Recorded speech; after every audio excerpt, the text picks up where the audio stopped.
I've come to talk about a novel, a newish novel called The Director by Daniel Kehlmann, Kehlman. He's German, translated by Ross Benjamin. Now, I thought it was really good. I liked it. And it's a fiction, of course, a novel, as I said, and it's about director G W Pabst, who was a German director who kind of emerged out of Weimar Germany period, which is, a fantastic period of culture that came out of just post-war Germany, and a lot of great directors, a lot of great movies emerged from that. Probably the most famous directors would be Murnau and and Fritz Lang, did Metropolis and so forth, and a few others, quite a few others actually. So so it starts in the 30s. This is a historical novel, so we're going to go back into the past, into the 20th century, and so it starts in the early 30s when G W Pabst and Wilhelm Pabst is what he was called, and his wife Gertrude, Trudy, as she's referred to in the novel by the people who know her. They are in Hollywood, and he is like so many others. He has found himself in. He's gotten out of Germany, or been able to get out of Germany. He's not Jewish, so there's that, and so he's has free passage to go back and forth if he wants. He's not like an escapee so much, and he's dealing with Hollywood, and he does direct a film in Hollywood.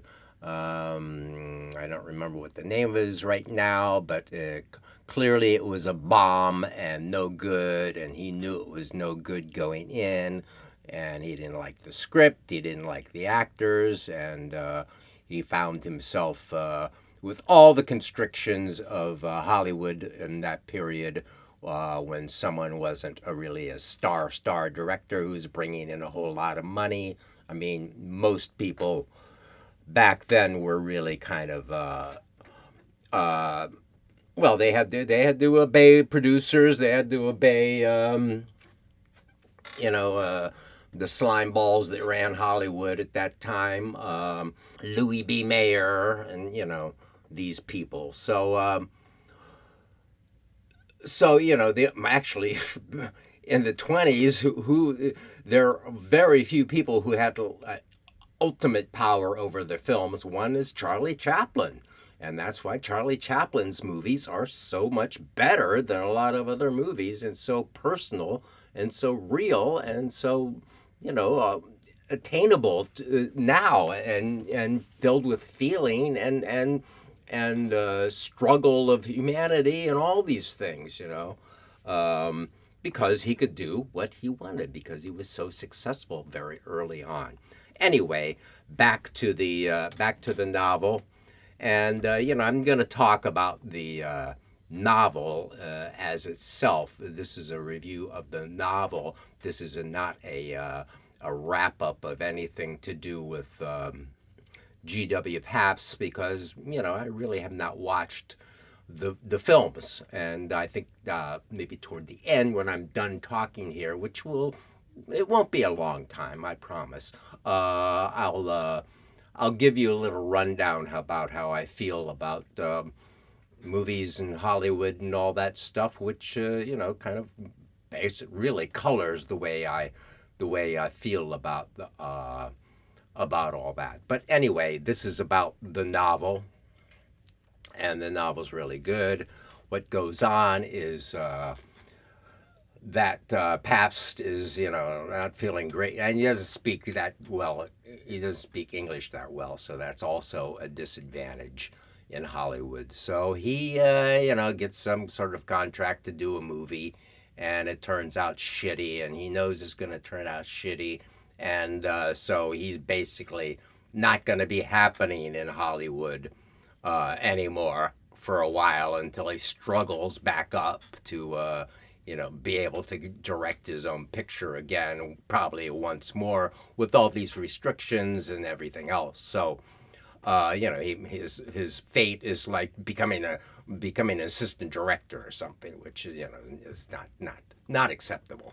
So while he's out in Hollywood and with his son Jacob, who is a made up character, the son Jacob, but a really pivotal character and very interesting character in what happens to him during the course of this saga.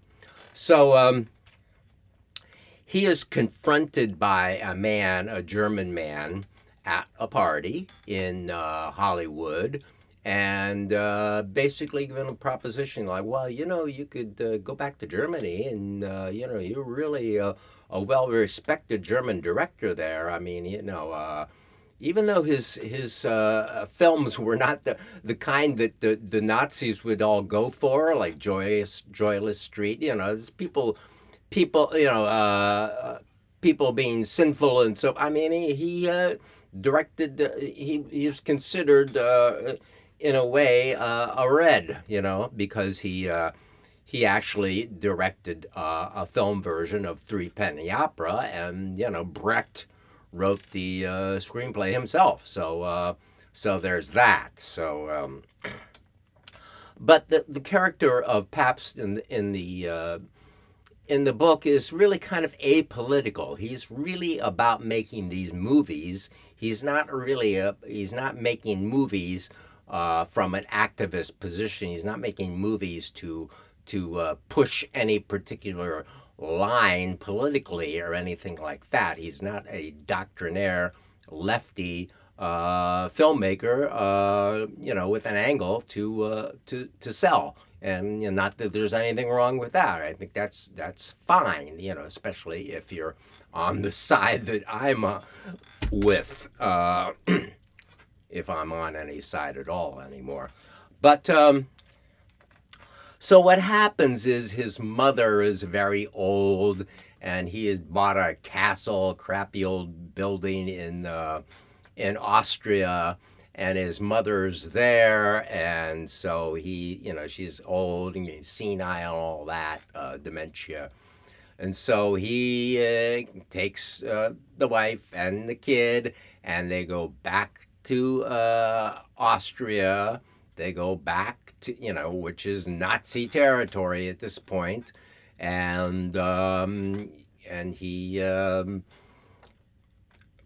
There is a really interesting section about getting to this castle and meeting this guy who was the caretaker and his wife, who have been the caretaker and his wife of this place for a long time, and they are not. He is the caretaker has become like a local Nazi guy. So he's, like a dumb fuck Nazi guy, and he's also, now he's got some power. So he's been abusing Mama, and he actually he has power over Pabst there in the beginning, and he wants to move up to the nice apartment upstairs, and he Pabst and his family can live downstairs in the crappy part that he'd been in before. And so the Pabst wants is like, oh, there's a point where there's an accident. Pabst is up in the at the library, and there's a high ladder. There's rolling ladders in libraries that are hooked up at the top, and you walk up and into the shelves, up high in the shelves. So there's one of those, and there's a scene where he has to go up there, and he has left some stuff up there. That's what it was. He left a box of some of his stuff up there, and he wants to get up there and look at the box and so forth. And while he's up there, the caretaker, Nazi caretaker dude comes and like starts messing with the ladder and screwing with him.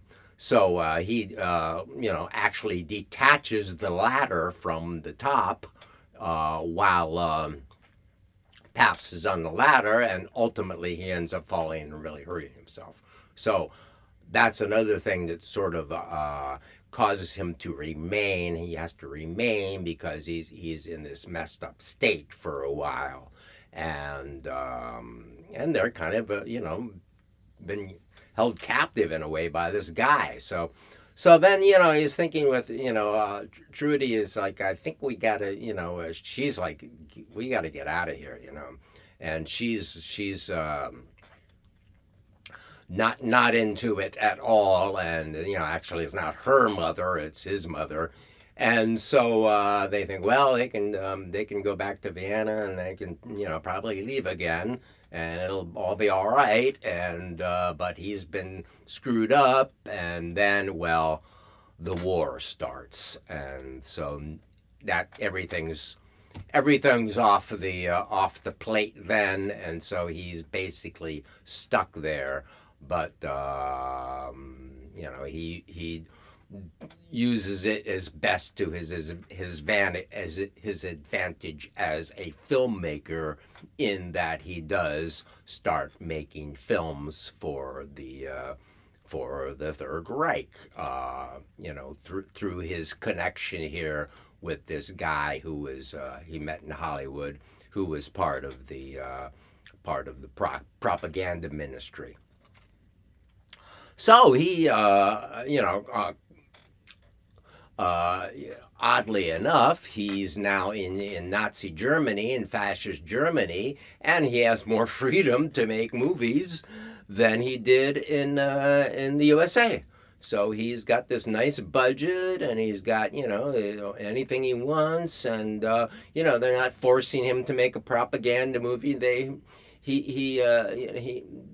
have him make a movie called The Comedians, which is about it's a history of theater or something like that. And so he's like, all right, well then he makes that, so that's okay. And then he makes another movie, and so on it goes. So there is a interest. It has other famous people come into the picture, like he is in the past, in the 1920s, he worked on one of those mountain climbing movies with Leni Riefenstahl. And so Leni Riefenstahl, in the meantime, has become the big thing, the favored darling of Nazi film, with Triumph of the Will and the other the Olympia, whatever, and his big time documentaries about Nazism, propaganda Nazism movies. So she's really in favor, but she's a crappy filmmaker, basically, and not a nice lady. So she's perfect Nazi.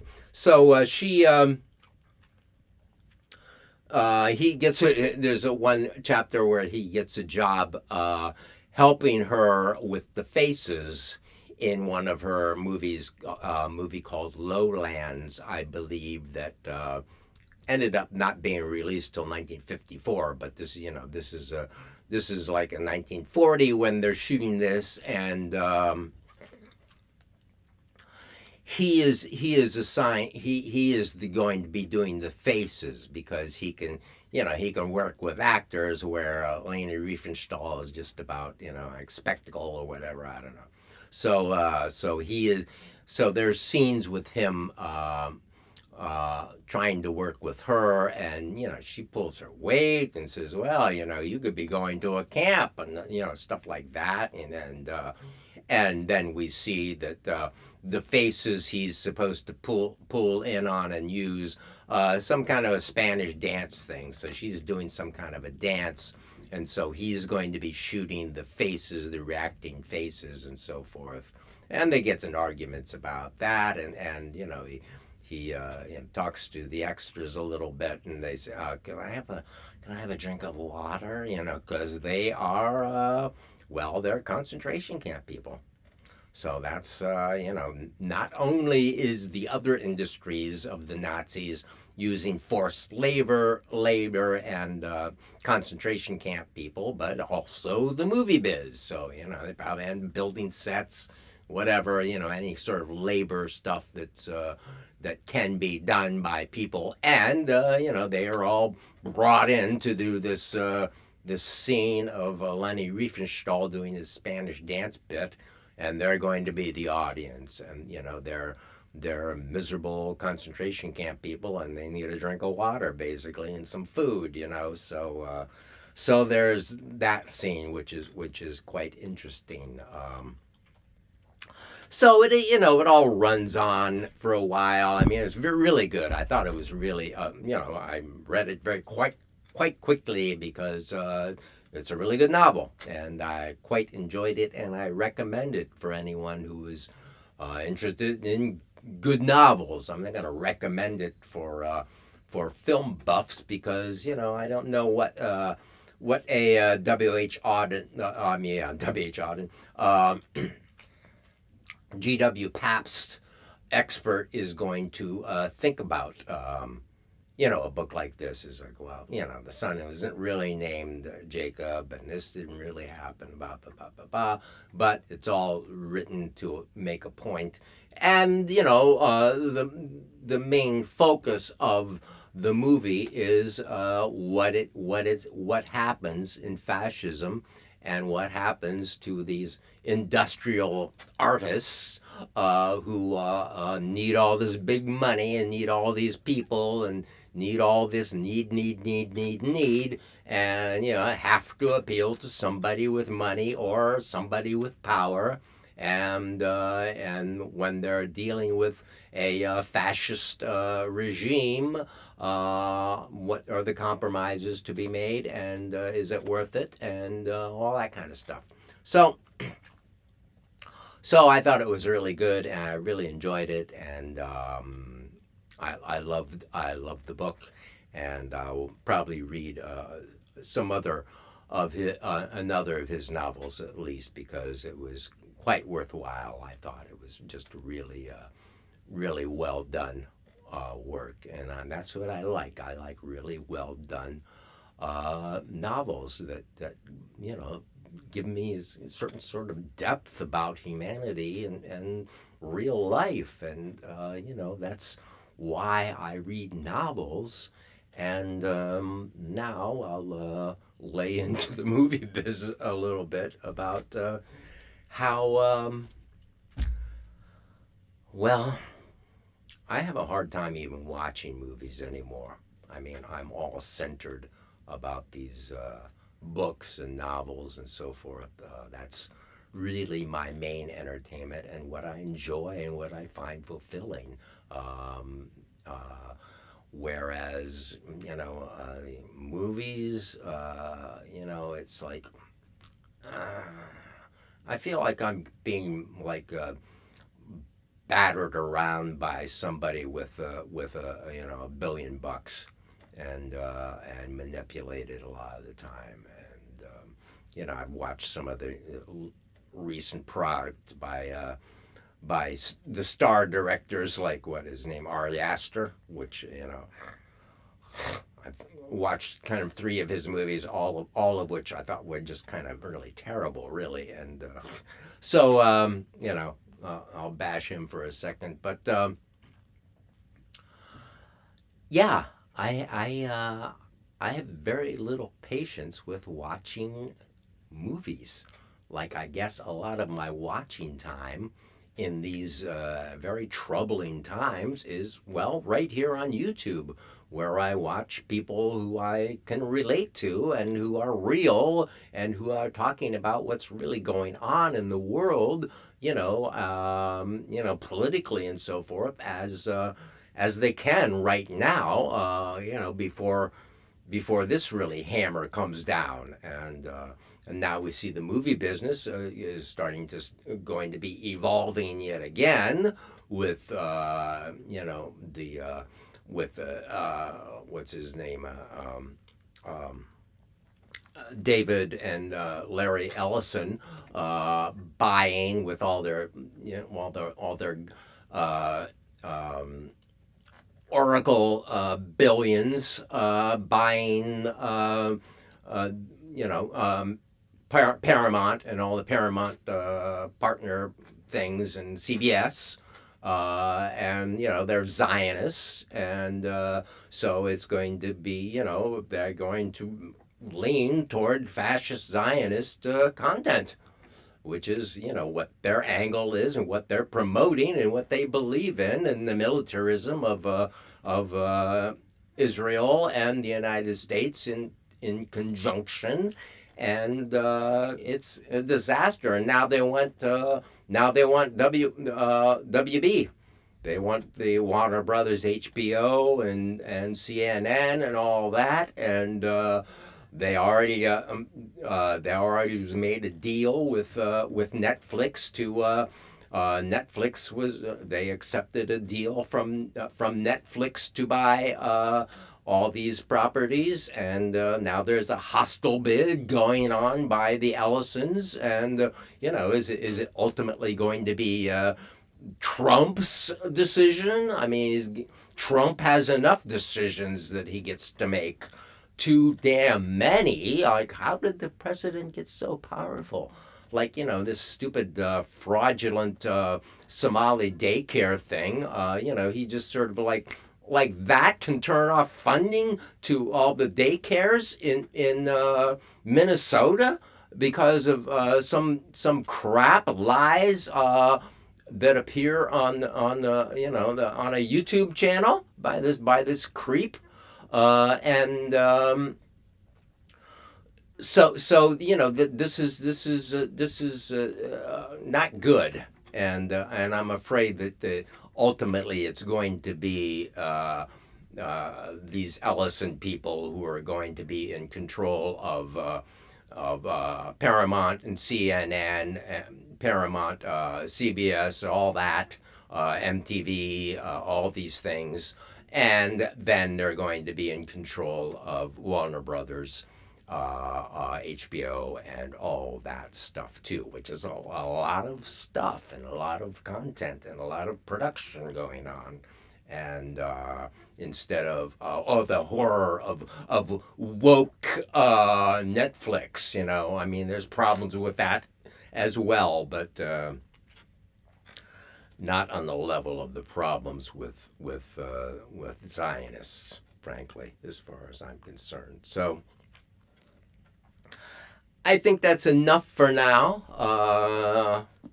The Director is really a fine book. There's a nice interview with the author of this book on YouTube here, which on a podcast called The Grist video podcast on YouTube here, and I'll share that, and so you can watch him. He's a very, very charming young fellow. I guess he lives in New York.